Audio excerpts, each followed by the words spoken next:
is it so hard to thread one of these? They look so simple. What? You want to sew, but you can't until you get this threaded. I have some tips for you coming up.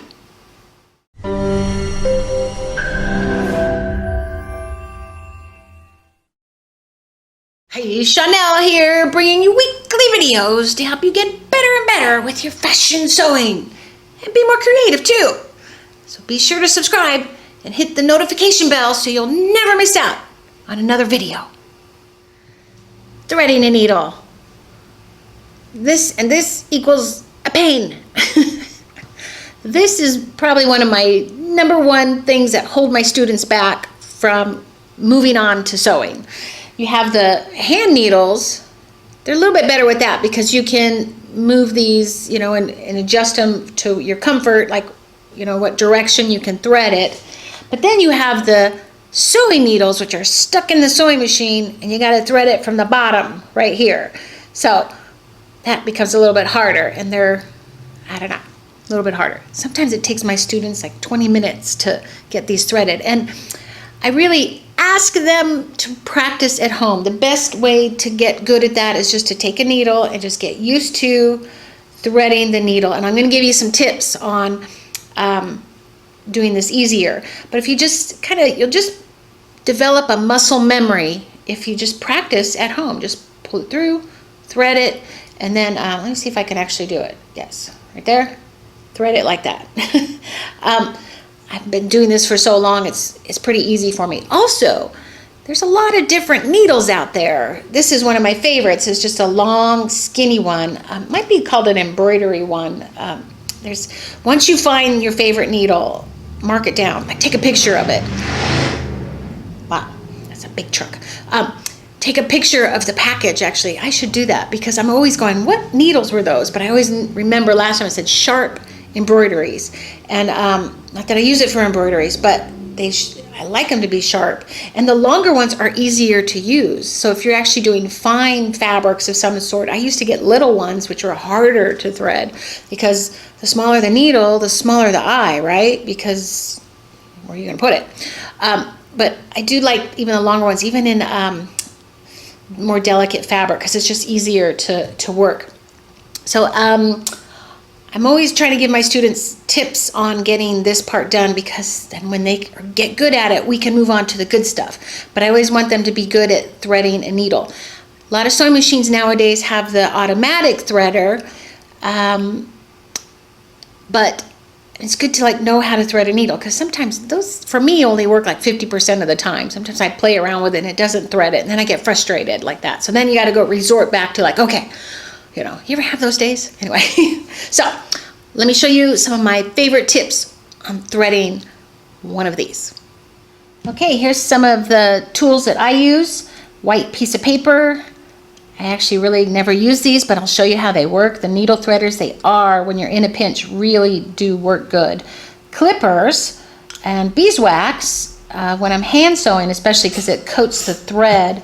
How that works is you just draw it through here, coat the thread there, and it gives it just a little extra coating so it doesn't tangle up. And also on the tips of these will help the ends of those. So I would coat it first, then give it a fresh clip right there. So this piece of thread right here, I don't know if you can see it, I use this on the sewing machine cutter right here, and it frays the end, and then so people use the sewing machine cutter, they slice it down, then they try to thread that in a needle. It doesn't really work. So you always want to give your threads a fresh clip, and then I always put it behind a piece of white paper. So if I'm using the sewing machine needle, I put the piece of white paper behind it because it takes the glare off of the needle eye right here. So I don't know if you can see it in there, but if I put a piece of white behind it right there, it takes the glare of the metal. It kind of, sometimes your eyes cross when you're using it, but that's why I have this white piece of fabric here too. So you just have to, I hold the thread close to my fingertips. I should have done a manicure Actually just took the nail polish off my hands because they were chipping so much. But I hold it close to my fingertips, and then I put it over white, and you just push it through. You get a little bit of it, pull it through, and there you go. Also, sometimes people are saying, why does it keep coming out of my thread? You got to, a lot of times when I'm hand sewing, I like to put the knots at the end of the, you know, kind of, how do you say, at the end of it right there, just so you double, and then you can just hand sew it, and then you don't have that problem. But if it does keep coming undone, just give it a long tail, and then watch it as you're hand sewing, and make sure you keep doing that. But this is a video on threading a needle, right?